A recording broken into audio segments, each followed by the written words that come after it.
Folks, we are back. It's the Alex Jones Show. I'm Jason Burma sitting in. And we are now joined by Bob Chapman of the InternationalForecaster.com. And right off the bat, I really want to get his take on the quote-unquote stress test and the government now saying, oh, we're just going to give even more money to the banks. Bank of America in particular, they're saying another $30+ billion, which, you know, if they're able to loan it out, will be much more than $30 billion. As you know, if you listen to this program. How are you today, Bob? Just terrific. Just terrific. All right. So let's get your take on this.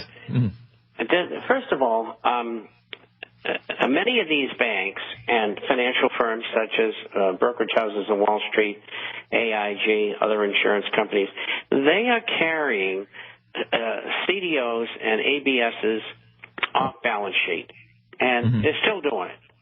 Now, CDOs are collateralized debt obligations. They are bonds which consist of mortgages. The others, the ABS, are asset-backed securities, and they have inside of those bonds credit card debt, people who created debt paper by buying motorcycles, mobile homes, automobiles, swimming pools, etc., that kind of paper, so to speak. And what they've done, because this paper is generally speaking unsaleable, they've kept it off the balance sheet, and they put it into another corporation, but it still belongs to them. And at the same time, what has happened is the FASB, which is an international accounting organization, which had corporations begin to report their balance sheets on a regular basis and marking their investments to the market. Now, they changed it from that to marking them to model the difference. Let's say the Bank of America owns $1 million worth of IBM bonds, and they see the bonds trading each day, and they have to put down on their balance sheet that IBM is trading at par, which is $1,000, and we bought it at par, so we didn't lose anything, we didn't gain anything. We still have it on the books at $1,000 a bond. Now, mark to model is different. This is for securities that don't have a ready market, that they might trade every 6 months or 3 months or maybe once a month, and they're usually made up of these CDOs and ABSs.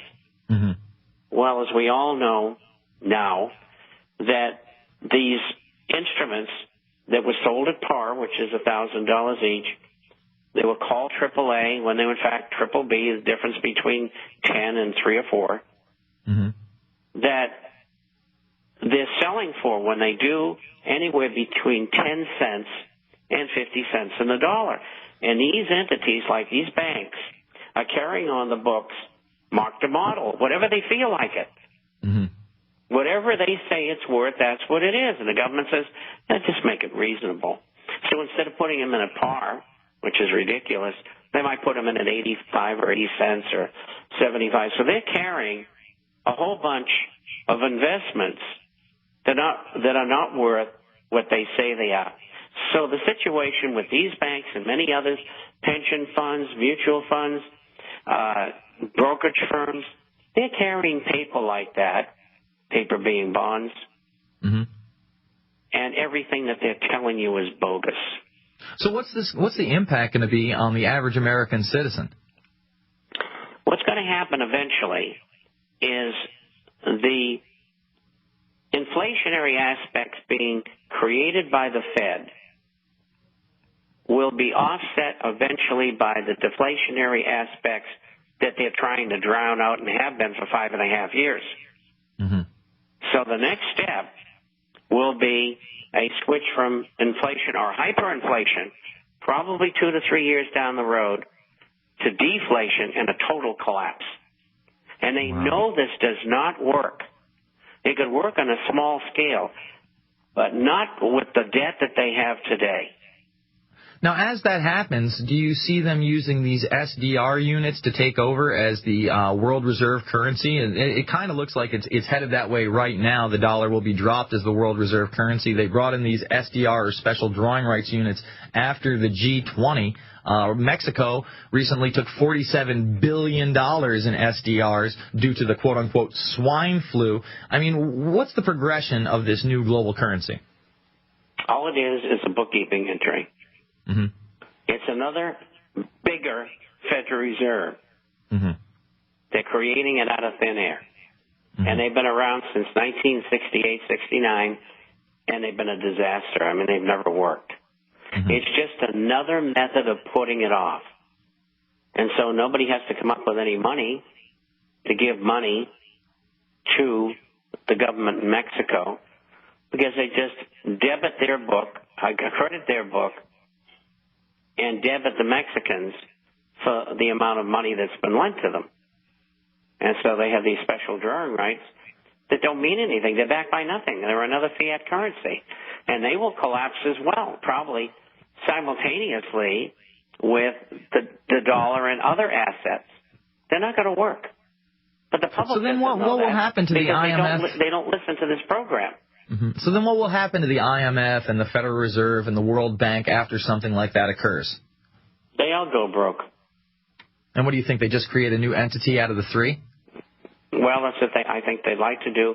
But if we stay on the radio, we're going to stop them from doing it, because people all over the world are listening to this, and now they know the game that these guys are up to. Mm-hmm. And they're not going to let them do it. They don't want a world currency. I get lots of letters from people all over the world. We're not going to let it happen in our country, and thanks for telling us. And we know the guys who are working with the guys in New York and London and Washington doing this, and we're not going to let them shove some international monetary unit down our throats. Why don't you tell people how they can get your newsletter, Bob? Well, there's two ways. You can go to theinternationalforecaster.com. The International, FORECASTER.com, or you can call toll free, 877-479-8178. That's 877-479-8178.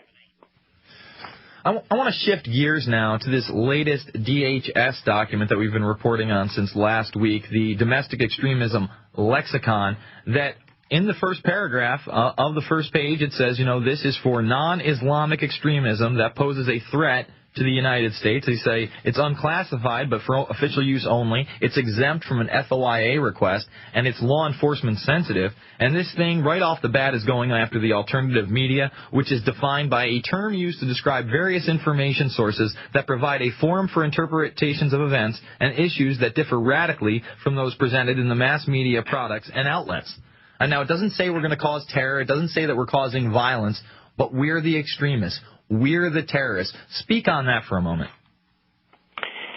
It's been a long time coming. It's to be fully expected. The adversaries that we have probably have the power to do that.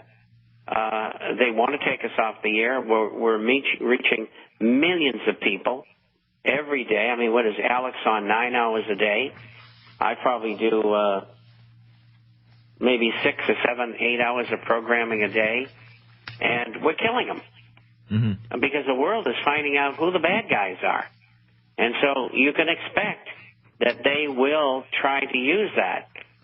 And I think probably they'll nibble at the edges first. They'll probably come after people like me who don't have an actual show and try to shut me up. Mm-hmm. And if they can't do that, well, they'll call the station and say, we don't want this guy on anymore. And then the fight begins.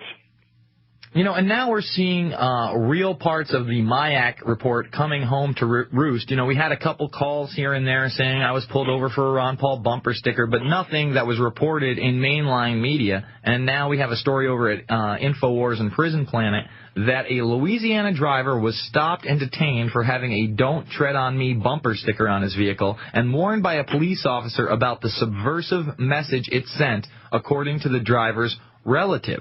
I mean, this is absolutely ridiculous that you can't have a bumper sticker on your car without law enforcement illegally detaining you.